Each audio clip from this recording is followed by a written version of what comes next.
Hi everyone, welcome. We're going to get started in about 30 seconds, just giving everybody time to log on. So thanks for your patience.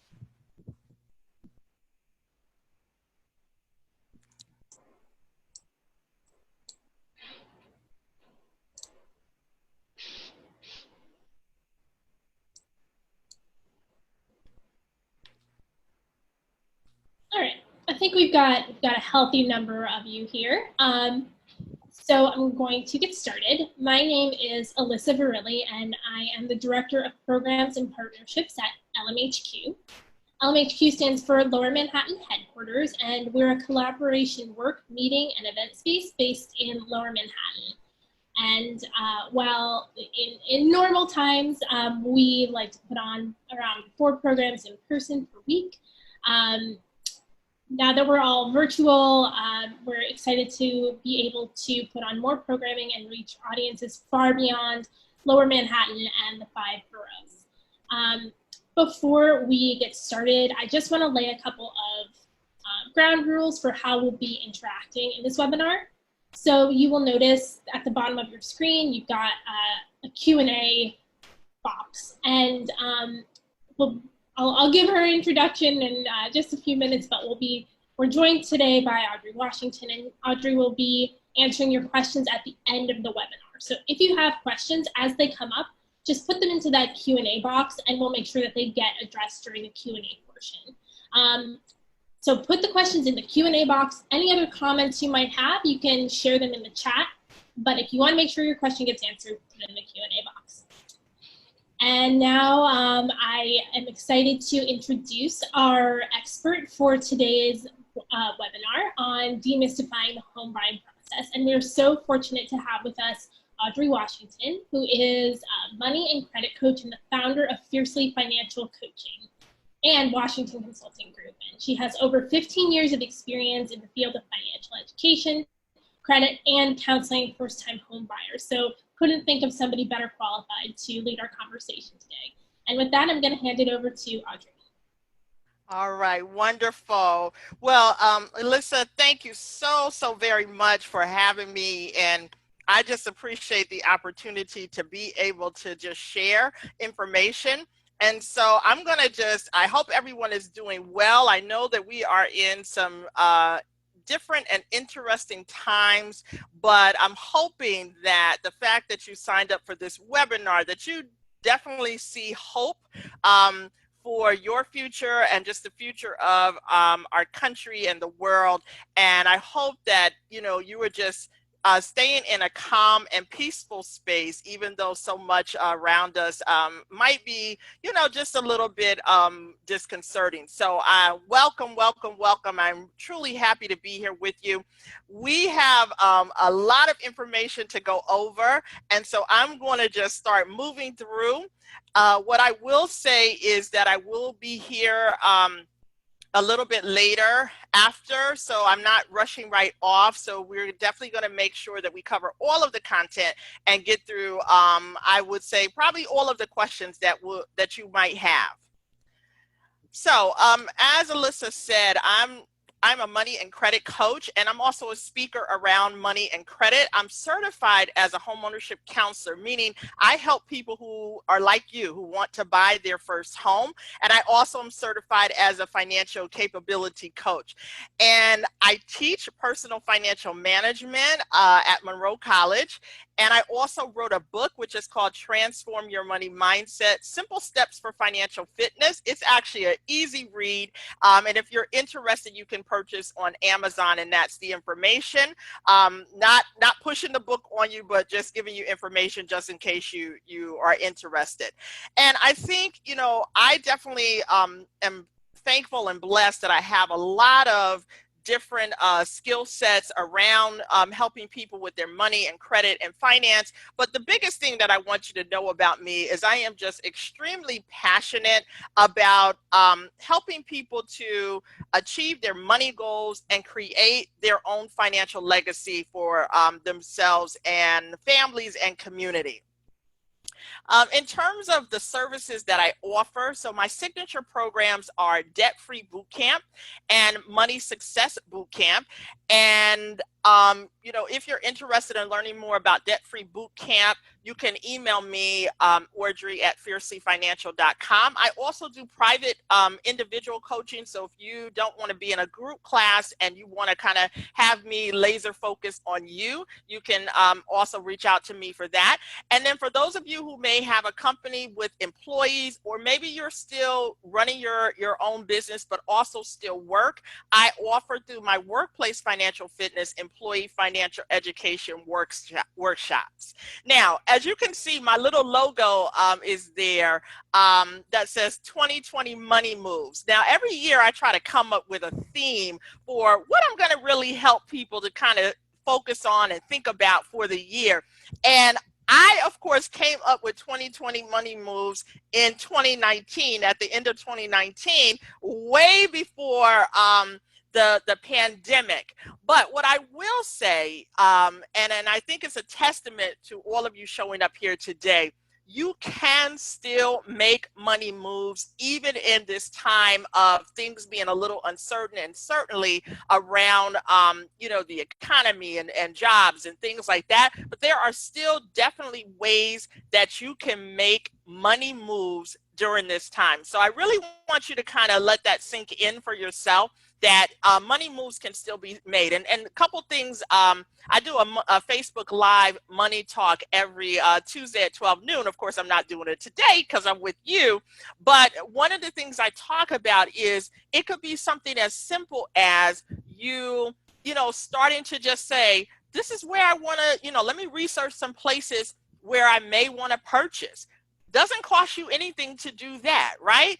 And then this is also the time I tell people to dream big. Dream big. What are the things that you want to accomplish in your life, both in your finances and just in general? This is the time to dream big. So again, no cost there. So those are still money moves that you can make. Maybe you just create a budget for yourself. Maybe you write out your financial goals. All of those things are money moves. So you can make money moves even if you might be in a situation where money is tight, or you know, your employment is not as certain as you would like it to be. So I want you to really keep that in mind. That's probably my biggest takeaway for you today. So on social media, I am on social media, and I have an ask from you today. If you can help me to reach, I'm trying to be more active on YouTube and build my audience there. So if you can subscribe to my YouTube channel, I would greatly appreciate that. And you could actually use the link that's there, bit.ly Fiercely YouTube, and you can go right to my channel and subscribe. So if you can help me, I only have a few days left to go. I picked July because this is my birthday month. My birthday was at the beginning of the month, and that's why I picked this month to try to focus on that. I want you to start also, as you think about where you're going in your own home ownership journey, think about financial legacy. And I want you to think about that just in terms of how you navigate your own finances. You know, we definitely focus on making sure we're financially stable in the present, right? So in the present. And it is really important that you start to think about where you are today, but also, is there a way for you to leave a financial legacy? Now, when I talk about financial legacy, most often people think about, you know, children, right? But you might not have children. You may never have children. And so it doesn't have to be just your children, right? So it could be children in your family, children in the community, but it could also be a cause that you want to leave something to, right? So if you're passionate about the environment or animals, it could be a cause like that. I know when I asked this question to my students, and one of my students played football, and he was interested in, when he had enough money, to be able to go to his old high school and leave, help rebuild the football field and stadium. So that is definitely, that's a financial legacy. So I want you also to keep that in mind. And certainly if you own real estate, that is a great starting point for leaving a financial legacy. So what we're going to cover today, we're going to cover budgeting and credit for buying a house. Who's part of your home buying team? Like, who are all the people involved in the home buying process? Because there actually are quite a few. And what is the right home for you? Kind of go into the mortgage process, and then we're going to talk about down payment and closing cost assistance, what that means, how much money do you really need? Sometimes, obviously, that's the question that people want to know. And I'm going to talk a little bit also about down payment and closing cost assistance. So as Alyssa said, want to keep the questions to the end. Please put them in the Q&A, okay, so that we know that that question is there. And I will cover the questions at the end, and I'm also going to be here. So just in case, we probably will plan to stop around 1, but if we have a number of questions after that time, I'm definitely committed to hanging out with you. All right, so let's talk about budgeting for buying a house. So most people do not wake up one morning and say, I'm going to buy a house today, right? Like, I need a new dress, or I need a new shirt, or I need a new pair of shoes. I'm going to wake up today and say, let me go make that happen. Most people are not going to do that with buying a home, right? So there is definitely planning that comes with buying a home. And I would say for most people, you're on at least a 2-year path of preparation to buy a house. Okay, so 2 years. Now, when I say that, I'm saying that could be average. If your time is 3 years, 5 years, 10 years even, it doesn't matter. So I don't want you to think that, oh my God, I didn't buy my house in 2 years from the time that I thought about doing so, and now, it's just a bust. Absolutely not. Okay. Your time is your time. So make sure you understand that. But again, in terms of what I feel are kind of the minimum, right? Doesn't mean the maximum, but the minimum time that people have to buy a house, and the things that, in terms of preparation, and the things that they start to think about. So there's really 3 things to prepare you.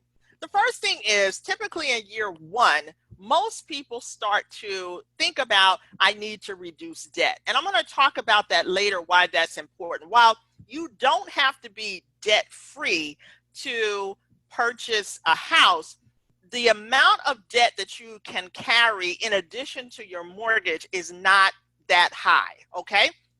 And so the more debt that you carry, the less house you can afford. Okay. So that's why most people start in that first year of really getting on a plan to reduce their debt. Okay. Now, one thing about debt, and I want to just emphasize, because many of you could have student loans, and you might be thinking, oh my goodness, I have a lot of student loans, and how is that going to work? Remember, when they are looking at you for the mortgage, they're looking at the monthly payment. Okay. So they're not looking at, $25,000, $30,000, $50,000. They're not looking at that total number. They're looking at, what do you pay monthly? Okay. So if anybody is concerned about that, they're not looking at the balance. They're looking at the monthly payment. Okay. All right. So first year, reducing debt. Second year, most people then are really on a trajectory of saving their money for their down payment and closing costs, right? Because you have to have some skin in the game, and you do need to have some of your own money. So even though